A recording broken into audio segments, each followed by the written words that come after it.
Welcome students, हम बात करेंगे प्रॉब्लम की जो कि है फैक्टराइजेशन से रिलेटेड। मतलब फैक्टराइजेशन क्या होता है कि अगर हम कोई एक नंबर सिलेक्ट कर लेते हैं, जैसे फर्ज करें 18, ठीक है, तो वो डिवाइजर जो कि 18 को मुकम्मल डिवाइड करे, रिमाइंडर 0 आ जाए। जैसे 3 के टेबल से अगर हम देखें तो 3 6 टाइम 18 होता है और रिमाइंडर 0 आता है, ठीक है। तो हम कहेंगे कि 3 और 6 दोनों ही इसके फैक्टर हैं, ठीक है, जिनका प्रोडक्ट वापस अगर इनको मल्टीप्लाई किया जाए तो 18 बन जाएगा, ठीक है। इसी तरह से अगर ये एक्सप्रेशन लिखा हुआ है, ये अब एक कोई नंबर है जो कि इस तरह से उसकी चार टर्म्स बना दी गई हैं इस एक्सप्रेशन की, ठीक है। हमने इसमें इस तरह से करना है कि ये कोई सी दो टर्म्स, दो मतलब एक्सप्रेशन का प्रोडक्ट बन जाए, ठीक है, या तीन का। अब देखते हैं इस क्वेश्चन में अगर हम देखें चार टर्म्स है तो ये दो जो हमारे हम कह सकते हैं एक्सप्रेशंस हैं जिनमें के दो दो टर्म्स आ रही बायनोमियल्स हैं, ठीक है, उनके प्रोडक्ट का ये एक्सप्रेशन आएगा, ठीक है। अब किस तरह से बन सकता है देखें, अगर हम फर्स्ट और सेकंड टर्म में देखें तो इनमें ए कॉमन है, ठीक है, कॉमन इनको ए से डिवाइड किया जा सकता है। और इस थर्ड टर्म और फोर्थ टर्म को अगर आप देखें तो बी से डिवाइड किया जा सकता है, ठीक है। इसका मतलब यहां से जो हम कॉमन लिख सकते हैं वो क्या लिख सकते हैं, ए को, ठीक है। और यहां से हम कॉमन लिख सकते हैं किसे जी, सी को, ठीक है। कॉमन क्या है इसमें, सी है, देखें इसमें भी सी लिखा हुआ है, इधर भी सी लिखा हुआ है, ठीक है जी। तो ये सी कॉमन आ रहा है। अब देखें यहां से जब हम ए कॉमन लेंगे तो इसका मतलब ये होगा कि हम ए बी को भी ए से डिवाइड कर रहे हैं और ए को भी ए से डिवाइड कर रहे हैं। अब चूंकि हमने खुद ए से डिवाइड किया तो इसको ब्रैकेट के बाहर ए से मल्टीप्लाई भी करना पड़ेगा, ठीक है, ताकि जो हमने मल्टीप्लाई किया उसको डिवाइड दोनों आपस में एक दूसरे को कैंसिल कर दें और वापस हमारा यही एक्सप्रेशन आ जाए ए बी प्लस ए, ये दोनों टर्म्स आ जाए, ठीक है। इसी तरह इसको मैं अगर जो है वो डिवाइड कर रहा हूँ सी से, ठीक है, तो ब्रैकेट के बाहर मैं सी लिख दूंगा और जो ब्रैकेट के अंदर ये दोनों टर्म्स आएंगी, ठीक है, ये दो टर्म्स जो आएंगी इनको मैं ब्रैकेट में लिख देता हूँ। इसमें बी सी को भी हम सी पे डिवाइड कर देंगे और सी को भी हम सी से डिवाइड कर देंगे, ठीक है। ये कॉमन लेने का मतलब रूल है कि डिवाइड हो, ठीक है, डिवाइड होने के बाद अगर दो टर्म्स है तो वो डिवाइड हो जाएगा जो कॉमन लिया गया है और एज अ कॉमन वो बाहर लिखा जाएगा ब्रैकेट से, ठीक है। तो अब देखिए यहाँ पर हमने ए कॉमन लिया तो ये ए इन दोनों टर्म से डिवाइड हो, तो ए से cancel, A one time A one time A, ठीक है, ए वन जार ए वन जार ए, ठीक है, ए वन टाइम ए। इसी तरह C one time C one time C से कैंसिल हो जाएगा, C one time C one time C. तो हमारे पास क्या आ जाएगा, ए इंटू, अब B multiply by one is B and one, ठीक है, प्लस इसी तरह सी into B multiply by one is B and sorry one divided by one is one, ठीक है।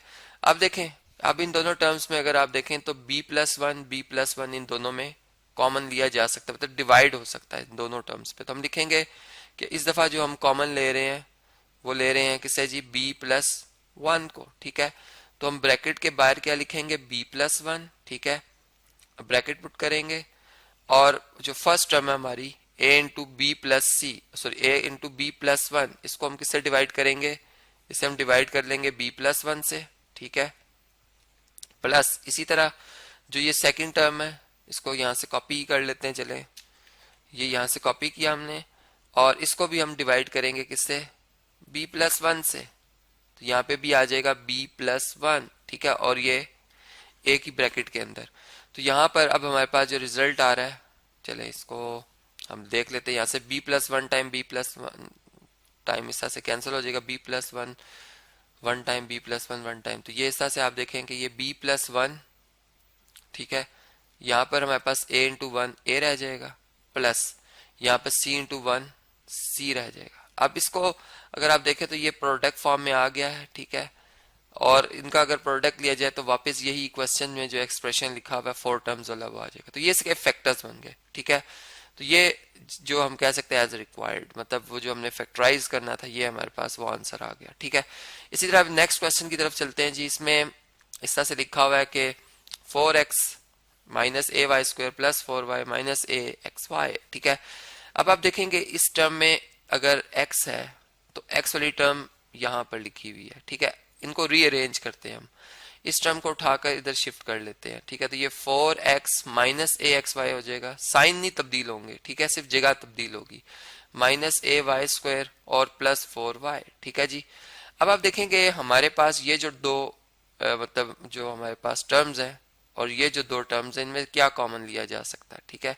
अब हम कॉमन की बात करेंगे। देखिए यहाँ से जो कॉमन आ सकता है वो x आ सकता है, ठीक है। अब मैं जो कॉमन हमें पता है कि जब हम ले रहे होते हैं तो डिवाइड करके उसको बाहर लिखते हैं ब्रैकेट से, ठीक है। यहाँ से हम क्या कॉमन ले सकते हैं, y इन दोनों को एक ही वक्त में डिवाइड कर रहा है, ठीक है। तो हम यहाँ से क्या करेंगे, हम यहाँ से x कॉमन ले लेंगे। अब यहाँ पर 4x को जब आप x से डिवाइड करोगे 4 रह जाएगा, ax y को आप x से डिवाइड करोगे x कैंसिल हो जाएगा, a और y रह जाएगा, ठीक है। इसी तरह अब आप देखिए यहाँ पे नेगेटिव ay² है, जबकि यहाँ भी माइनस नेगेटिव ay है, ठीक है। यहाँ पे 4 ये 4y है, यहाँ पर पॉजिटिव साइन के साथ। अगर मैं पॉजिटिव 4 कॉमन लेता हूँ, ठीक है, पॉजिटिव 4 तो सॉरी पॉजिटिव y, अगर मैं पॉजिटिव y कॉमन लेता हूँ चूंकि y इन दोनों में मौजूद है, ठीक है।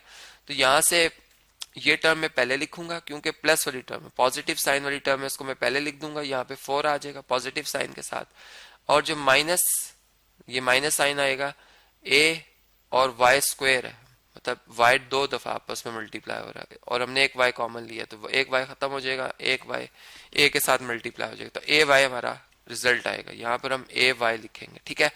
इसी तरह से हम इन दोनों में अगर देखें तो 4 minus A Y 4 minus A Y ये हम कॉमन ले सकते हैं, ठीक है। तो हम इधर से लिखेंगे कॉमन हम ले रहे हैं किसे, 4 minus A Y, 4 minus A Y को हम क्या कर रहे हैं जी, कॉमन लिख रहे हैं, ठीक है। तो हमारे पास जो रिजल्ट आएगा जब हम कॉमन लिख लेंगे 4 माइनस ए वाई, ठीक है, तो यहाँ पर ये 4 माइनस ए वाई कैंसिल हो जाएगा, एक्स रह जाएगा, यहाँ पे प्लस, अब ये 4 माइनस ए वाई इधर भी डिवाइड होके कैंसिल और प्लस y रह जाएगा, ठीक है। तो ये हमारा आंसर आ जाएगा, ये हमारा वो मतलब प्रोडक्ट है।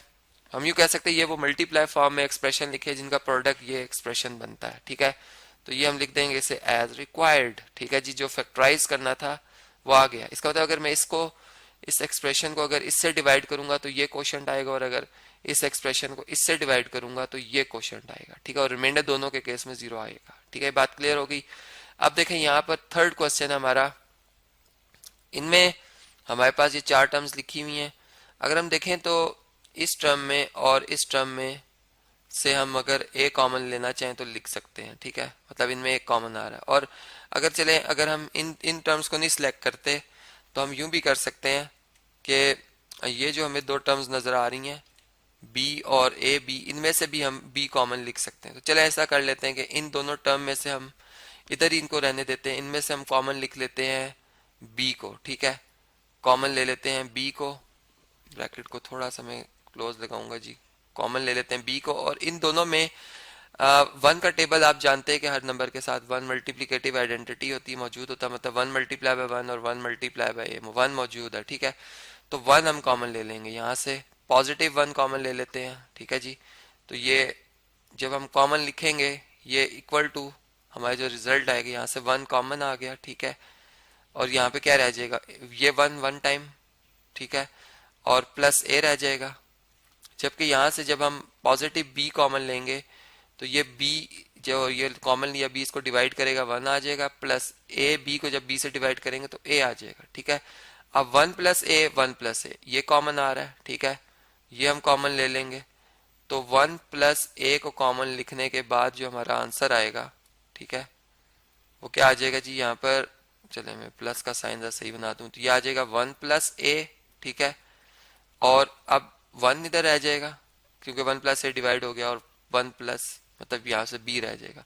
तो ये आप देख सकते हैं कि ये हमारा आंसर आ जाएगा, जो कि जैसे मैंने अभी बताया था कि इनका प्रोडक्ट वापस वही ऊपर वाला एक्सप्रेशन बनता है जो कि गिवन था।